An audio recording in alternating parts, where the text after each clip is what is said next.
This is tree, এটা হলো গাছ, এটা হলো আসমান, এটা হলো মোবাইল, এটা হলো জমিন। মুসলমান আপনাকে বলতে চাই, যখন আদম আলাইহিস সালামের জ্ঞান বেশি প্রমাণ হলো, আদম আলাইহিস সালামের নলেজ যখন বেশি প্রমাণ হলো, তো আল্লাহ তাআলা ফেরেশতাদেরকে বললেন, হে ফেরেশতারা, তোমাদের অপেক্ষা আদম আলাইহিস সালামের যেহেতু নলেজ বেশি, তাই তোমরা আদম আলাইহিস সালামকে সাজদা করো। ফেরেশতারা সাজদা করলেন। এই আপনার ঘটনা থেকে আপনারা বুঝতে পারছেন যে এখানে মর্যাদা কার বেশি দেওয়া হয়েছে? বাপ, জ্ঞানের মর্যাদা বেশি দেওয়া হয়েছে। আদম আলাইহিস সালাম ফেরেশতাদের অপেক্ষা বেশি মর্যাদাশীল প্রমাণ হলেন কেন? জ্ঞান বেশি হওয়ার কারণে। তারপরে শেষ নবী, last and final messenger of almighty Allah, আল্লাহ তাআলা শেষ নবী যখন মুহাম্মদ সাল্লাল্লাহু আলাইহি সাল্লাম আগমন করলেন, 40 বছর ধরে নিজের ব্যবহার, নিজের ক্যারেক্টার, নিজের চরিত্রের মাধ্যমে মক্কাবাসীকে প্রভাবিত করেছিলেন, কনভিন্স করেছিলেন, মোটিভেট করেছিলেন যে একজন মানুষ কতটা সত্যবাদী হতে পারে। তারপরে 40 বছরে গিয়ে আমার নবীর নবুয়তের প্রকাশ করছেন। জোরে বলেন সুবহানাল্লাহ। নবুয়তের যখন প্রকাশ হয়, সেই সময় আল্লাহ তাআলার তরফ থেকে জিবরিল আলাইহিস সালাম বাণী নিয়ে আসলেন নবীজির কাছে, আর ইরশাদ করলেন, ইকরা, হে নবী আপনি পড়ুন, আপনি পড়ুন। মুসলমান, জিবরিল আলাইহিস সালাম যখন নবীকে বলছেন ইকরা, নবীজি জানতেন যে জিবরিল আল্লাহ নয়, খোদা নয়, সৃষ্টিকর্তা নয়, ইনি হলেন একজন মাখলুক, আল্লাহর ফেরেশতা। যখনই বলেছেন জিবরিল আলাইহিস সালাম ইকরা, আপনি পড়ুন, নবীজি বলছেন মা আনা বিকারি, আমি আপনার কাছে পড়নেওয়ালা নই। সুবহানাল্লাহ। আই উইল নট রিড, আমি পড়ব না। এটা হলো মেন তর্জমা, মেন আপনার ট্রান্সলেশন। কিন্তু মা আনা বেকারির অর্থ করেছে কিছু মানুষ বাংলা এবং ইংলিশ। আপনার বুখারীতে বাংলাতে তর্জমা করেছে আমি পড়তে জানি না, ইংলিশে তর্জমা করছে I don't know how to read, আমি পড়তে জানি না। মুসলমান, আমার নবী পড়তে জানি না কথা বলেনি। নবীজি সাল্লাল্লাহু আলাইহি ওয়াসাল্লাম বলেছিলেন মা আনা বিকারি, মা মানে নয়, আনা মানে আমি, বিকারি মানে পড়নেওয়ালা। তার মানে কি হলো জি, আমি পড়নেওয়ালা নই। কারি ইসমে ফাইল ফেলে মোজারা থেকে নির্গত হয়েছে। ফেলে মোজারা আপনার জামানায় প্রেজেন্ট এবং আপনার ফিউচার জামানাকে ইন্ডিকেট করে। অর্থাৎ নবীজি বলছেন হে জিবরিল, আমি তোমার কাছে পড়ব না বা আমি তোমার কাছে পড়ি না। মুসলমান, এখানে জানার কোনো বিষয় নয়। আল্লাহ তাআলা রাসূল সাল্লাল্লাহু তাআলা সাল্লাম 3 বার এই কথা যখন বলেন, জিবরিল বলছেন ইকরা, নবী বলছেন মা আনা বিকারি, জিবরিল বলছেন পড়ুন, নবী বলছেন পড়ব না, পড়ব না, পড়ব না। যখন চলছে 3 বার চাপাচাপি করার পরেও নবীজি যখন পড়লেন না, তখন জিবরিল আলাইহিস সালাম বলছেন ইকরা বিইসমি রাব্বিকাল্লাযী খলাক, হে নবী আমি আপনাকে পড়াচ্ছি না, আপনি আমার কাছে পড়বেন না, আমি আপনার শিক্ষক হিসাবে আপনাকে পড়াচ্ছি না, বরং আপনাকে পড়াচ্ছেন আল্লাহ, সেই রবের তরফ থেকে পড়ুন। জোরে বলেন সুবহানাল্লাহ, সুবহানাল্লাহ। ইকরা বিইসমি রাব্বিকাল্লাযী খলাক। যখন এতটুকু বলেছেন জিবরিল আলাইহিস সালাম, তখন নবীজি পড়তে লেগেছেন কি লাগেননি ভাই? লেগেছিলেন। তখন নবীজি পড়তে লাগলেন। তার মানে হলো এই, নবীজি এখানে ইন্ডিকেট করছেন যে আমার শুধু একমাত্র শিক্ষক হবেন কে? আল্লাহ। এ কে জি? আমার নবীজির শিক্ষক একমাত্র কে? মাখলুকাতের মধ্যে কেউ নবীজির শিক্ষক হতে পারেন না। কারণ আল্লাহ তাআলা নবীকে সৃষ্টি করেছেন এইভাবে যে নবীজি ইরশাদ করেন, সুনান ইবনে মাজাহ জিল নাম্বার 1 হাদিস নাম্বার 2, 3, 4, এই হাদিসের মধ্যে নবীজি বলছেন বুইস্তু মুআল্লিমান, আল্লাহ তাআলা গোটা দুনিয়ার শিক্ষক করে, গোটা কায়নাতের শিক্ষক করে আমাকে আল্লাহ তাআলা দুনিয়াতে প্রেরণ করেছেন। জোরে বলেন সুবহানাল্লাহ। তো গোটা কায়নাতের যে শিক্ষক হবেন, গোটা দুনিয়ার যিনি শিক্ষক হবেন, তিনি যদি জিবরিল আলাইহিস সালামের কাছে পড়তেন, তাহলে আল্লাহ তাআলার রাসূলের শিক্ষক জিবরিল হতেন না? হতেন না? হতেন। এই জন্য নবীজি জিবরিল আলাইহিস সালামের কাছে পড়েননি। মুসলমান, এই আয়াতের মধ্যে 2টি জিনিস লক্ষ্য করা যায়। এক, কোরআন শরীফের ফার্স্ট আপনার আয়াত, সর্বপ্রথম আয়াত ইকরা, আপনি পড়ুন। আল্লাহ তাআলা নবীকে পড়তে বলছেন। এটা শুধু নবীর সঙ্গে সীমাবদ্ধ নয়, বরং আল্লাহ তাআলা গোটা কায়নাতের মানুষকে বলছেন, ইকরা, তুমি পড়াশোনা করো। মুসলমানের জন্য জরুরি হলো পড়াশোনা করা। তবে পড়বো কিভাবে, কার নামে পড়বো, কোন জ্ঞান অর্জন করব? তো জ্ঞান অর্জন করার জন্য ইকরার পরে যেই সেন্টেন্সটা এসেছে সেটা থেকে আপনাকে বুঝিয়ে দিয়েছে যে কার নামে পড়তে হবে। আল্লাহ বলেন ইকরা, পড়াশোনা করো, বিইসমি রাব্বিকাল্লাযী খলাক, সেই রবের নামে যেই রব তোমাকে সৃষ্টি করেছে। তার মানে অন্য কারো নামে পড়াশোনা করা যাবে না। কেউ যদি সরস্বতীকে কেন্দ্র করে সরস্বতীর কাছে জ্ঞান অর্জন করার উদ্দেশ্যে যদি তার কাছে হাত জোড় করে দাঁড়িয়ে যায়, তার কাছে যদি আপনার জ্ঞান চায়, তাহলে এটা কি মুসলমানদের কাজ হবে? হবে যে হবে। আমাদের স্কুল কলেজ ইউনিভার্সিটিতে সরস্বতী পূজা হয়। এই পূজার সময় অনেকগুলো ছাত্রদেরকে দেখা যায় পূজার মণ্ডপের সামনে গিয়ে হাত জোড় করে দাঁড়িয়ে গেছে, কেউ মাথাতে টিকা লাগিয়ে নিয়েছে, সুন্দর কাপড় পরিধান করে সরস্বতীর মূর্তির আপনার ছবি উঠিয়ে ফেসবুকে স্ট্যাটাস দিয়ে দিয়েছে, আর সেখানে সেটাকে শ্রদ্ধা বা ভরে দিয়ে দিয়েছে। মুসলমান আপনাকে বলতে চাই, সরস্বতীর পূজা করা হয় স্কুলে কেন? তার কারণটা কি? তার কারণটা হলো এই যে অ্যাকর্ডিং টু হিন্দুইজম অনুযায়ী, সনাতনী অনুযায়ী, জ্ঞান প্রদানকারী, নলেজ দানকারী হলো তাদের অনুযায়ী সরস্বতী। তাদের অনুযায়ী কে? সরস্বতী। এই জন্য যেহেতু আমরা হিন্দুস্তানে বাস করি, হিন্দুস্তান রিপাবলিক কান্ট্রি হতে পারে, according to the constitution of India, ভারতের সংবিধান অনুযায়ী ভারতের সবারই সেম ভাবে অধিকার তো আছে। কিন্তু স্কুল কলেজ ইউনিভার্সিটির সব জায়গায় যদি আপনি দেখেন, অধিকারটা যেইভাবে আমাদের পাওয়া উচিত সেইভাবে মুসলমানদেরকে অধিকার দেওয়া হয় সেইভাবে দেওয়া হয় না। নচেত একটা শিক্ষা প্রতিষ্ঠানে না তো আমি বলছি কোনো জালসা করা হবে, না কোনো পূজা করা হবে। কথা বোঝা গেল? না জালসা করা হবে, না পূজা করা হবে। আর যদি পূজা করা হয় তাহলে মুসলমানদের ছেলেদের জন্য মসজিদও রাখা উচিত কিনা? বলুন না ভাই। তাহলে নন মুসলিমরা পূজা করবে, মুসলিমরা আপনার নামাজ পড়বে, এইরকম হওয়া উচিত। কিন্তু এক নজরিয়া করে একটা কাজ করা হয়, দ্বিতীয় কাজ করা হয় না। আমি যেটা বলতে চাচ্ছিলাম সেটা সরকারের পার্সোনাল ব্যাপার, কিন্তু আমি যেটা বলতে চাচ্ছিলাম সেটা হলো এই স্কুলে এই জন্য সরস্বতীর পূজা করা হয় কারণ তাদের ধারণা অনুযায়ী সরস্বতী তাদেরকে নলেজ প্রদান করেন, জ্ঞান প্রদান করেন। কিন্তু আপনাকে আমি জিজ্ঞেস করতে চাই, আপনার আর আমার ধারণা অনুযায়ী জ্ঞান দেনেওয়ালাকে জোরে বলতে হবে কে? জ্ঞান প্রদানকারী কে? আল্লাহ। আল্লাহ ছাড়া এই দেব দেবীকে জ্ঞান প্রদানকারী মান্য করা যাবে না। কোথায় পেলাম? বিশ্বের মধ্যে সর্বশ্রেষ্ঠ হাদিসের কিতাব বুখারী শরীফের মধ্যে, বুখারী শরীফ জিল নাম্বার 1 চ্যাপ্টার অফ নলেজের মধ্যে আল্লাহ তাআলা রাসূল ইরশাদ করেন, আল্লাহু ইউতি ওয়া আনা কাসিম, আল্লাহ হলেন জ্ঞান প্রদানকারী আর আমি নবী মুহাম্মদ হলাম জ্ঞান বন্টনকারী। জোরে বলে সুবহানাল্লাহ। তাহলে জ্ঞান, নলেজ, ইলম দেনেওয়ালা যদি আল্লাহ হয় তাহলে চাইতে হবে কার কাছে? আল্লাহর কাছে। আল্লাহকে বলতে হবে, আল্লাহ আমাকে জ্ঞান দাও, আমাকে মাধ্যমিক পাস করার শক্তি দাও, আমি উচ্চ মাধ্যমিকে যেন স্টার পাই, আমি বিএ গ্রাজুয়েশনের জন্য লেটার পাই, আমি যেন মাস্টারি করতে পারি, মেডিকেল সায়েন্সে ডক্টর হতে পারি, আমি যেন অমুক সাবজেক্টে ডক্টরেট করতে পারি। চাইতে হবে আল্লাহর কাছে। এটা আপনি যেন করবেন, আল্লাহর রাসূলের ওয়াস্তা দিতে পারবেন, ওসিলা ধারণ করতে পারবেন। কিন্তু কোন সূর্যের কাছে, চন্দ্রের কাছে যদি দাঁড় করে বলেন সূর্য আমাকে জ্ঞান দাও, চন্দ্র আমাকে জ্ঞান দাও, বা কোন মূর্তিকে যদি বলে মূর্তি তুমি আমাকে জ্ঞান দাও, এটা শিরকে পরিণত হবে। কি হবে?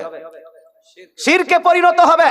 আর আল্লাহ তাআলা কোরআন শরীফের মধ্যে সূরা নিসা আয়াত নাম্বার 48 এর মধ্যে ইরশাদ করেন, ইন্নাল্লাহা লা ইয়াগফিরু আন ইউশরাকা বিহি ওয়া ইয়াগফিরু মা দুনা যালিকা লিমান ইয়াশা। আল্লাহ তাআলা বলছেন, শুনো হে আমার বান্দারা, নিশ্চয়ই আল্লাহ তাআলা শিরককারীর গুনাহ কখনো maaf করবেন না। শিরক ব্যতীত অন্য কোন যদি গুনাহ হয় তাহলে সেই গুনাহ আল্লাহ চাইলে maaf করে দিবেন। কথা বোঝা গেল? আমাদের এলাকায় কিছু কিছু জায়গায় একটা পূজা বাড়িতে বাড়িতে হতো আগে, এখন হয় কিনা জানি না, বিশহরি পূজা হতো আপনার এলাকায়। বিশহরি মুসলমানদের ঘরেও দেখা যায় ঘরের এক কোনায় দুধ কেলা রাখি দিয়েছে আর বিশহরি পূজা করছে। মুসলমানদের জন্য বিশহরি পূজা করা যাবে যাবে যাবে যাবে না, এটা আপনার জন্য বৈধ হবে না। মুসলমানদের ঘরে এর আগে কিছুদিন পাওয়া গিয়েছে সত্য পীরের গান। কি পাওয়া গেছে? সত্য পীরের গান অনেক জায়গায় হয়েছে। একজন মুসলমান সত্য পীরের গান করতে পারে না।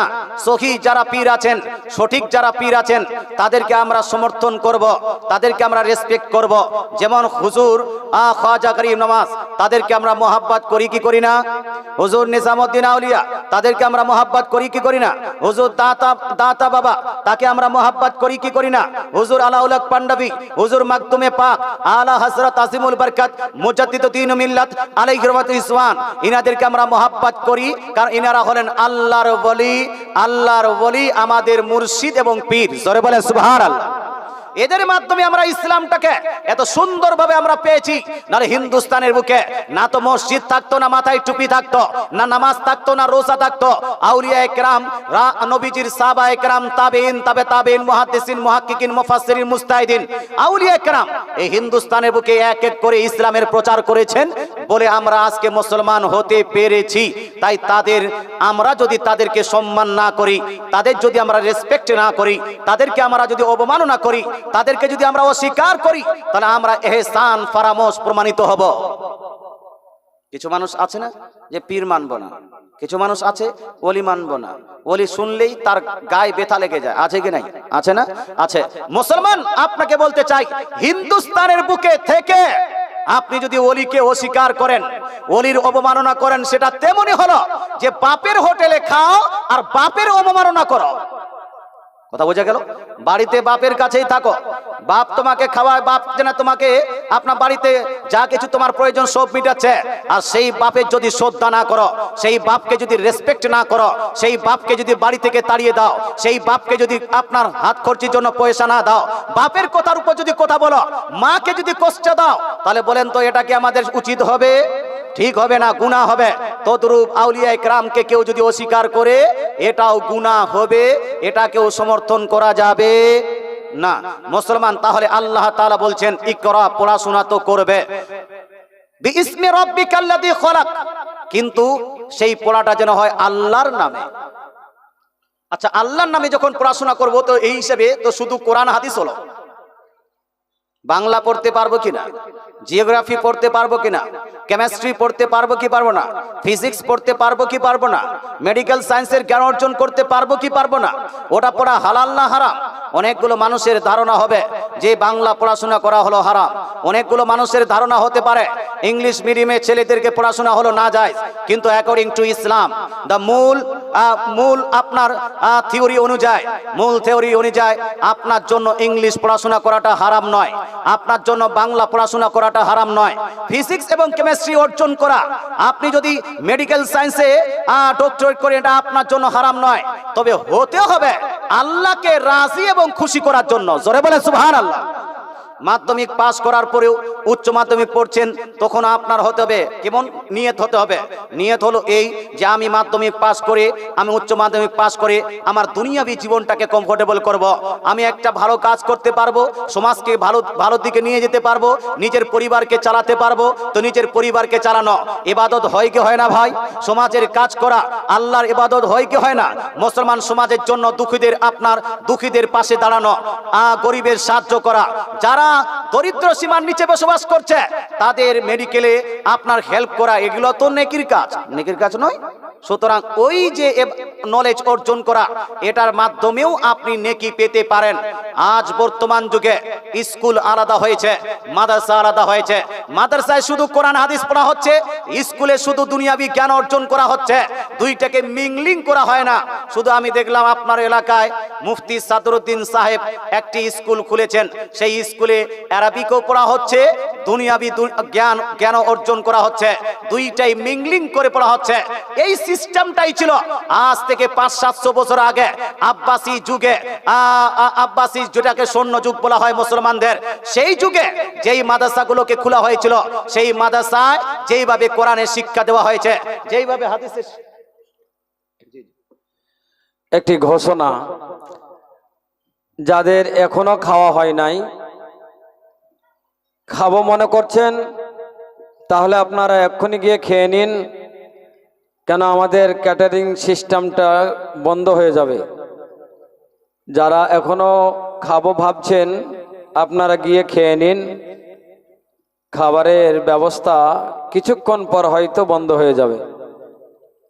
আব্বাসী যুগকে মুসলমানদের স্বর্ণ যুগ বলে আখ্যায়িত করা হয়, তার কারণ জ্ঞান বিজ্ঞানের শাখা প্রশাখায় সব থেকে বেশি কাজ হয়েছিল ওই আব্বাসী যুগে। তখন যেই মাদ্রাসাগুলো ছিল সেই মাদ্রাসাগুলোতে কোরআনও পড়া হতো, সায়েন্সেরও জ্ঞান দেওয়া হতো, ম্যাথমেটিক্সও জ্ঞান দেওয়া হতো। এই জন্য আমাদের ছেলে মেয়েকে স্কুল কলেজে পড়ানো নিষেধ নয়, এটা জায়েজ, বৈধ এবং এটাকে নেকির কাজও বলা যেতে পারে যদি সিস্টেমটা ইসলামিক হয়। কথা বোঝা গেল? মুসলমান এবার যদি স্কুলে কেউ গিয়ে নাচানাচি করে চলবে? হারা বলেন ভাই, স্কুলে গিয়ে কেউ যদি নাচ গান করে চলবে? ডিজে বাজিয়ে যদি পিকনিক করে তাহলে চলবে? স্কুলে গিয়ে যদি আপনার আকীদাকে খারাপ করা হয় তাহলে চলবে না।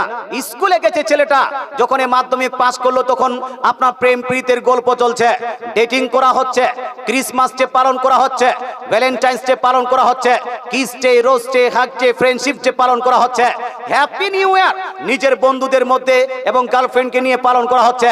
এই কাজগুলোকে ইসলাম সাপোর্ট করে না। এই জ্ঞান অর্জন করার দরকার আছে, জ্ঞান অর্জন করো। তবে হ্যাঁ, যারা মাধ্যমিক, উচ্চ মাধ্যমিক, বিএ পাস, গ্রাজুয়েশন করছেন তাদের উদ্দেশ্যে বলবো, যেভাবে দুনিয়াবি জ্ঞান অর্জন করছেন বা আপনি আপনার সন্তানকে করাচ্ছেন, তদ্রূপ একজন বাপের দায়িত্ব হলো, একজন মায়ের দায়িত্ব হলো নিজ সন্তানকে কমসে কম ইবাদতের তরিকাটা শিখিয়ে দিতে হবে।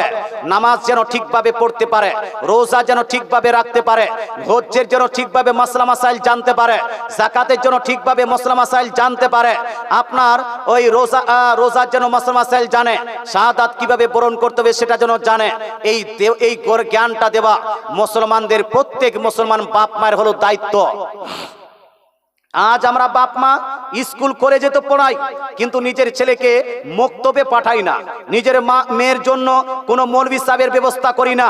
যেই বাপগুলো, যেই মাগুলো নিজের ছেলে মেয়েকে দুনিয়াবি শিক্ষা দিয়েছে, ইসলামিক শিক্ষা দেয়নি, একতরফা জ্ঞান দিয়েছে, এই বাপ মাদেরকে জাহান্নামেই জ্বলতে হবে। মুসলমান বাপ এবং মা দেখেন, একজন ছেলে যদি বাপ মা যদি সেবা না করে ও জান্নাতে যাবে না জাহান্নামে? কি করবে? যে একজন ছেলে বাপের কথা মানলো না, বাপের খিদমত করলো না, বাপের হক আদায় করলো না, মায়ের হক আদায় করলো না, ও কোথায় যাবে? জান্নাতে না জাহান্নামে? জাহান্নামে যাবে। কারণ মা বাপের হক আদায় করাটা জরুরি। এক ফোঁটা দুধের ঋণ শোধ হবে না, গজল অনেক শুনেছেন। মুসলমান বাপ মায়ের হক আদায় করা সন্তানের উপর যতটা জরুরি, বাপ মায়ের হক আদায় করা সন্তানের উপর যতটা ফরজ, তদ্রূপ সন্তানেরও হক আদায় করা বাপ মায়ের প্রতি হলো জরুরি। সন্তানের হক আদায় করা বাপ মায়ের প্রতি জরুরি। সন্তানের হকটা কি?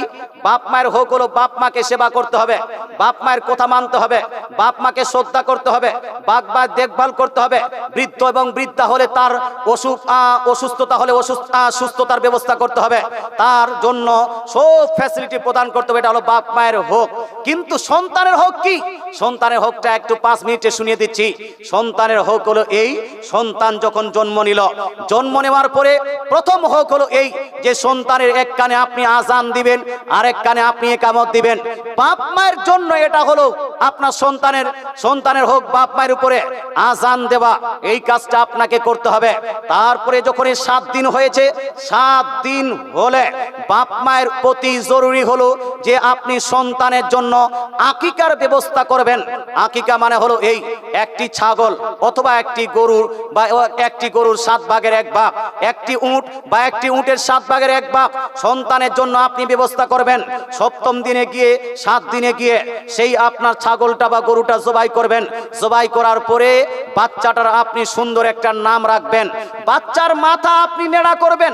বাচ্চার মাথা নেড়া করার পরে ওই যে চুলটা আছে, চুলটা শুকিয়ে চুল সম পরিমাণ, চুল একদিকে আর রূপা একদিকে, চাঁদি একদিকে, এটা মেপে এই রূপাটা গরিব মিসকিন বা মসজিদ মাদ্রাসায় দান করে দিবেন। জোরে বলে সুবহানাল্লাহ।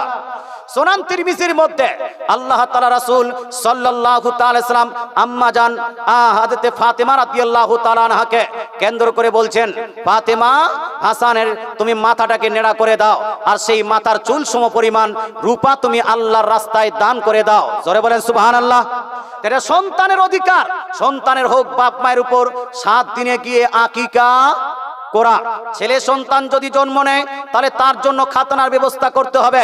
আর বাচ্চারা যখন আস্তে আস্তে বড় হবে, কথা বলতে শিখলো, আল্লাহর নাম শিখাতে হবে। A for apple, B for ball, C for cat, D for dog। এইটা যেভাবে শিখাতে পেরেছেন সেইভাবে আপনাকে শিখাতে হবে। আমাদের সৃষ্টিকর্তা হলো আল্লাহ। এতটা না বললে বলো বাচ্চা তুমি আল্লাহ আল্লাহ, আল্লাহর নামটা শিখাতে হবে। আমার ছেলে মেয়েকে আমি সব শিখিয়ে দিয়েছি। শরীয়তে অজগরটি আসছে তেরে, শরীয়তে আমটি আমি খাবো পেরে, সব বাচ্চা বলতে পারছে। কিন্তু আপনার বাচ্চা আল্লাহ বলতে পারে না, মুহাম্মদ সাল্লাল্লাহু আলাইহি ওয়াসাল্লাম বলতে পারে না, রাসূলুল্লাহ বলতে পারে না। আপনার ছেলে twinkle twinkle little star, how I wonder what you are বলতে পারে, কিন্তু আপনার ছেলে মেয়ে লা ইলাহা ইল্লাল্লাহ মুহাম্মাদুর রাসূলুল্লাহ বলতে পারে না। ইভেন বিয়ের সময় গিয়ে ছেলেকে যখন লা ইলাহা ইল্লাল্লাহ পড়াচ্ছে, ও ঠিক মতো পড়তে পারছে না। অথচ ইংলিশ কবিতা বলো, ফুরফুর ফুরফুর বলে যাবে, বাংলা কবিতা বলে দিবে। হয় কি হয় না ভাই? এটা কার কার দায়িত্ব? বাপ দায়িত্বটা কার? এটা হলো বাপ মার দায়িত্ব। সন্তানের হোক এটা বাপ মা আদায় করবে, কিন্তু আপনারা করছেন না। মুসলমান আপনাকে বলতে সবাইকে বলছি না, 2-4 জন হয়তো ভালো আছে, ওরা করছে মুসলমান, কিন্তু অধিকাংশ জায়গায় এই কাজগুলো করা হয় না। এরপরে বাচ্চা যখন একটু বুঝতে শিখলো, তখন সর্বপ্রথম তার আকীদাটা মজবুত করতে হবে। বাচ্চাকে মুহাব্বত শিখাতে হবে, আল্লাহর মুহাব্বত দিতে হবে, রাসূলুল্লাহর মুহাব্বত দিতে হবে, আহলে বাইতের মুহাব্বত দিতে হবে, ইসলামের মুহাব্বত দিতে হবে। ইসলামের স্তম্ভগুলো তাকে শেখানোর চেষ্টা করতে হবে।